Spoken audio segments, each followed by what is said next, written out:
Vous êtes de passage dans la Loire, un département qui, avec bien d'autres, souffre de nombreux maux, chômage, immigration, insécurité, sans parler des graves problèmes que connaissent les agriculteurs. Parmi les dispositions phares du programme Front National pour 2017, voyez-vous la priorité nationale comme la principale des mesures pour affronter ces problèmes ? Effectivement, la priorité nationale, c'est pas simplement une mesure, c'est la colonne vertébrale du programme du Front National depuis sa création, depuis toujours. C'est l'âme du mouvement, c'est le cœur de son programme. La priorité accordée aux nationaux, quels qu'ils soient. Le tout, c'est qu'ils aient la France au cœur.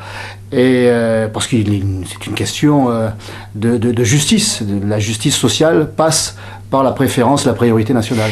Nous sommes le 23 avril 2016, il y a 14 ans à peu près à la même date, Jean-Marie Le Pen accédait au deuxième tour de la présidentielle. Qu'est-ce que cela a représenté pour vous ? Un grand espoir. Cela m'a fait penser que les Français étaient prêts à tourner la page et à renverser le système. Alors finalement, ils n'ont fait que le bousculer en qualifiant Jean-Marie Le Pen au deuxième tour, mais il a montré surtout que le système qui était à bout de souffle déjà s'est formidablement coalisé et a diffusé un message de peur, comme nous l'avons encore vu d'ailleurs à l'occasion de ces dernières élections régionales. Donc un pas de franchi vers ce renouveau national auquel j'aspire, auquel des millions de Français aspirent. Et ma foi, l'année prochaine, je suis convaincu, et nous allons en tout cas œuvrer pour cela, que Marine Le Pen non seulement se qualifiera pour ce deuxième tour comme l'a fait avant elle Jean-Marie Le Pen, mais qu'elle remportera cette élection présidentielle. Marine Le Pen, on ne se demande pas si elle sera au deuxième tour, on se demande qui elle affrontera au deuxième tour. Les résultats qui lui sont promis oscillent entre 29 et 32%, selon le représentant du système en place qu'elle devra affronter. Alors bien sûr, encore une fois, la haine va déferler au nom de la défense des droits de l'homme, etc. Enfin, on connaît la musique, on connaît la chanson. C'est surtout au nom de la défense des intérêts de quelques-uns, de la défense du système. Mais depuis 2002, eh bien, beaucoup d'eau a coulé sous les ponts, de chômage, d'insécurité, d'immigration, de communautarisme, d'islamisme, de terrorisme. Tous ces mots que le Front National et Marine Le Pen, depuis plusieurs années, ont annoncés, ont dénoncés. Eh bien, je suis persuadé que les Françaises et les Français ne se laisseront plus prendre au piège qui a été tendu il y a donc 14 ans à l'époque, et que cette fois, ils renverseront la table. Ils ne feront pas table rase du passé, mais renverseront la table du système pour qu'enfin les Français soient traités prioritairement et servis prioritairement chez eux. Vous êtes maire d'un secteur de Marseille qui regroupe les 13e et 14e arrondissements. Pour qui connaît Marseille, il s'agit de quartiers nord peuplés en grande partie de populations issues de l'immigration. Certains s'étonnent d'une victoire Front National sur un tel territoire. Comment l'expliquez-vous et comment votre politique est-elle perçue par vos administrés ? Alors ces quartiers nord dont on dit qu'ils sont des quartiers de l'immigration, que ce sont des quartiers qui ont toujours été peuplés par l'immigration, mais moi j'y ai grandi, alors je n'ai pas encore un âge canonique, j'ai 47 ans. Eh bien, il y a une petite trentaine d'années, eh bien ces quartiers, c'était des quartiers populaires, des quartiers peuplés d'ouvriers, d'employés, et quasiment tous français de souche ou d'origine européenne. Et c'est la délirante politique d'immigration menée tant par la droite que par la gauche, qui font que ces quartiers aujourd'hui, eh bien, sont en voie de vivre ce qu'il est convenu pour celui qui veut bien ouvrir les yeux, de vivre un véritable grand remplacement. Bon, eh bien, comment le Front National a pu gagner dans ces conditions ? Eh bien, je crois que les Marseillais, les Français de souche ou d'origine, le peuple historique de Marseille, comme je l'appelle, eh bien, ne croit plus en la droite ou en la gauche. D'ailleurs, il n'y a plus de droite, il n'y a plus de gauche, il n'y a plus qu'une droite mondialiste et une gauche mondialiste.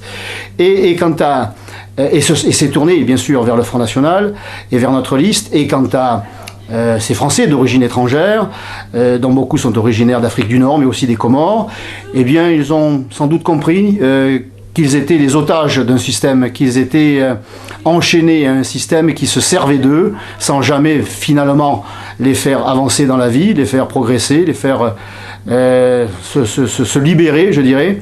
Et ils ont brisé leur chaîne, justement. Ils ont brisé leur chaîne, alors peut-être pas en apportant leur voix de façon massive au Front National, mais en ne les apportant plus au système.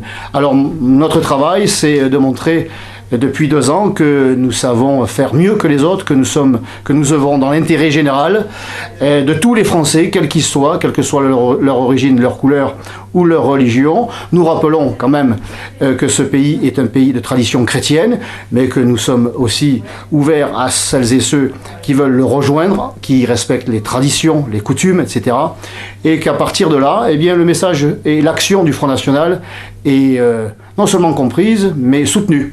À Saint-Étienne comme à Marseille, il y a une importante présence musulmane et la tentation est grande pour le maire de favoriser le communautarisme. Comment jugeriez-vous une telle attitude ? Je la juge suicidaire. Il s'agit là évidemment d'une volonté ou d'une démarche électoraliste à court terme pour sauver les meubles. Les Françaises et les Français, le peuple historique de France, se détourne de la classe politique traditionnelle. Et cette classe est obligée d'aller à la pêche aux voix et cherche une autre clientèle. Alors cette clientèle, ils pensent pouvoir la trouver au sein des communautés, après avoir fragmenté cette unité nationale, ce peuple français en communautés. Et la communauté française de confession musulmane constitue évidemment un réservoir important. Et la classe politique pratique, si j'ose dire, la danse du ventre électoral. Mais c'est jouer avec le feu. Car si l'on se souvient de ce qu'a dit Manuel Valls, qui est bien placé pour le savoir, les salafistes sont en train de prendre le dessus sur l'ensemble de la communauté musulmane.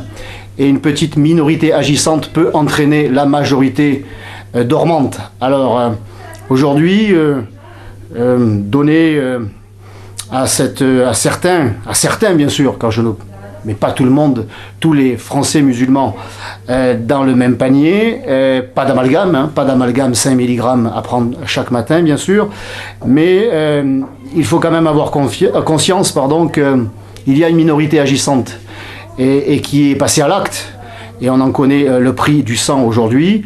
Alors, les pouvoirs publics, celles et ceux qui sont encore au pouvoir et qui s'y accrochent, feraient bien de tirer les leçons de ce que nous avons vécu il y a quelques mois, s'ils ne veulent pas que cela se produise un jour ou l'autre dans leur commune, car nul n'est à l'abri.